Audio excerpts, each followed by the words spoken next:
자, 불리인 여러분들 위해서 2월 이벤트를 준비했습니다. 작년에 제가 집필한 만무득의 분재 이야기 상편입니다. 20권 준비했고요. 신청 방법은 구독과 좋아요, 알림 설정 후에 아래 이메일 주소로 책을 신청해 주시면 20분 추첨해서 보내드리도록 하겠습니다. 인간은 아무리 오래 살아도 120년입니다. 하지만 나무는 수천 년도 살죠. 그 이유가 궁금하시죠? 지금 바로 시작하겠습니다. 자, 오늘 작업은 소사나무 입정입니다. 작년에 이 나무가 세력이 좋지 않아서 올해 분갈이 이후에 물관리랑 거름관리에 굉장히 충실했습니다. 그래서 아무 작업도 하지 않고 지금까지 기다렸는데요. 이렇게 세력이 어느 정도 이렇게 올라와 있는 상황입니다. 이 시기에 입정리를 해주지 않으면은 내가 원하지 않는 잎들도 계속 성장을 하기 때문에 내가 원하는 잎들이 생장에 방해를 받게 돼요. 그래서 원하지 않는 잎들을 제거해서 원하는 잎들이 더 영양분을 얻어먹을 수 있도록 그렇게 작업을 해보도록 하겠습니다.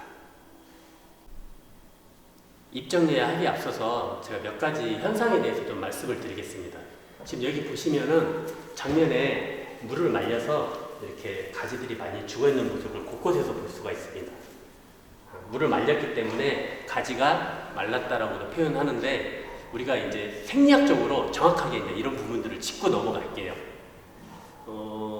1975년도에 그 신안 앞바다에 보물섬이 발견된 거 모두 아실 겁니다. 그 안에서 한 2만여 점의 유물도 나오고 결국 보물섬까지 건지게 됐는데 제가 그 보물섬을 보면서 굉장히 깜짝 놀란 게 있었어요.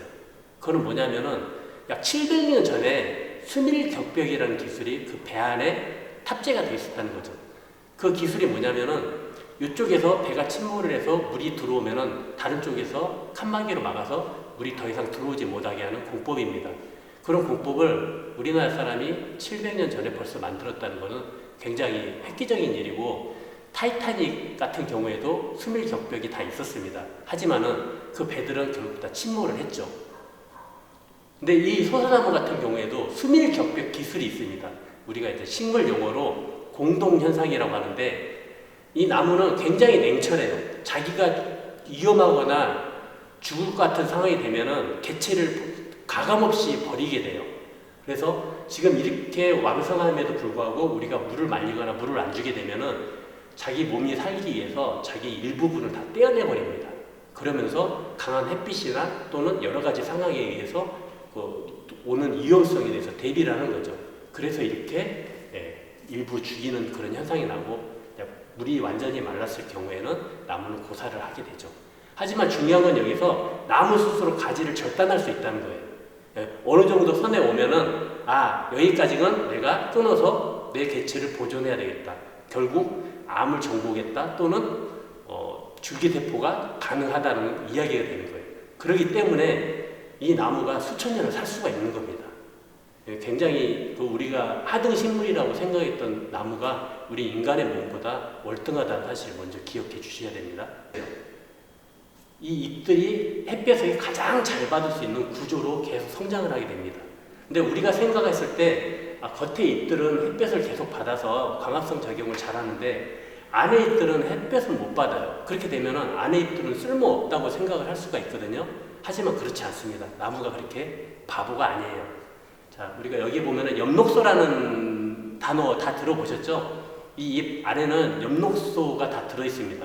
이 엽록소가 강합성 작용을 도와주는 역할을 해주는데 햇볕에 가장 잘 받는 이 상부의 잎들은 엽록소가 많이 있질 않아요.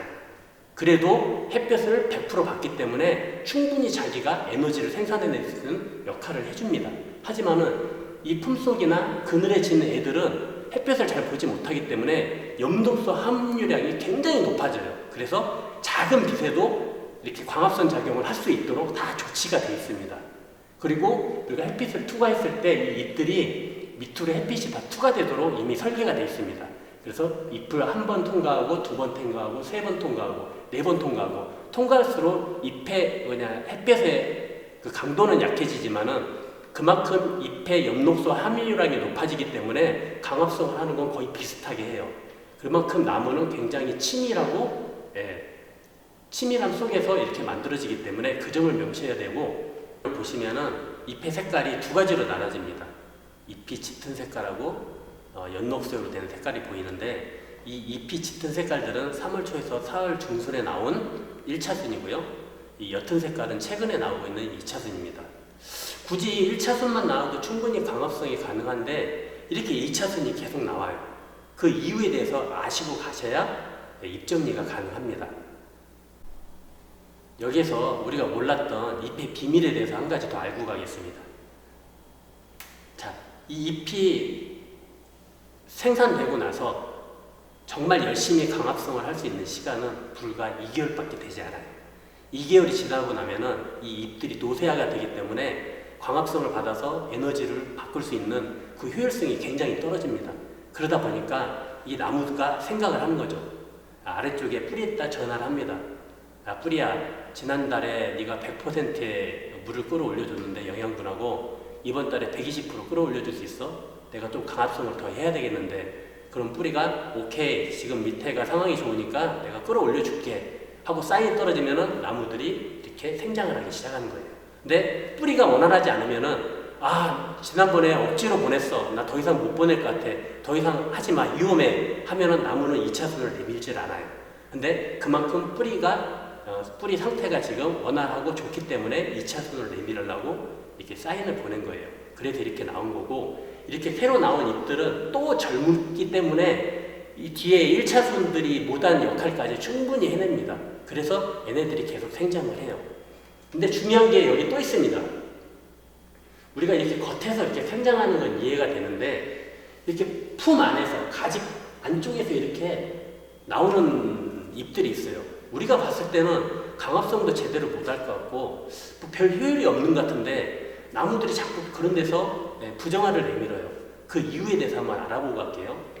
나무가 이런 데서 내는 첫 번째 이유는 그 부분이 약할 수 있다는 거예요. 그 부분에 물관이라든가 다른 요인에 의해서 타격을 받게 되면은 그걸 복구하는 차원에서 새순이 나와서 거기를 어느 정도 치유를 해준다는 거죠. 그리고 두 번째는 얘네들도 어차피 처음 나왔을 때는 젊기 때문에 아무리 어두운 곳에 있어도 광합성을 자기가 해요. 그래서 자기 목을 충분히 수행을 한다는 거죠. 하지만은 한 달 반 지나면은 이 나무가 생각을 해요. 너희들을 계속 유지하느니 나는 바깥에서 애들을 빼겠다. 그러니 너는 내가 먹어버릴 거야 하면서 저기 있는 영양분을 압수를 합니다. 그래서 품속에 햇빛을 못 보는 가지들이 죽어나가는 거예요. 그래서 우리가 이대로 방치를 하게 되면은 이 끝에 나오는 순들은 강해지고 안쪽의 순들이 약해지는 불합리한 현상이 일어나죠.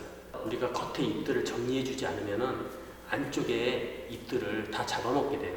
그래서 여기 있는 잎들을 정리를 해서 이 잎의 개체수를 줄여버리면 나무는 애를 죽이지 않고 오히려 잘린 것만큼 복구를 하기 위해서 다른 데다 신경을 쓴다는 거죠.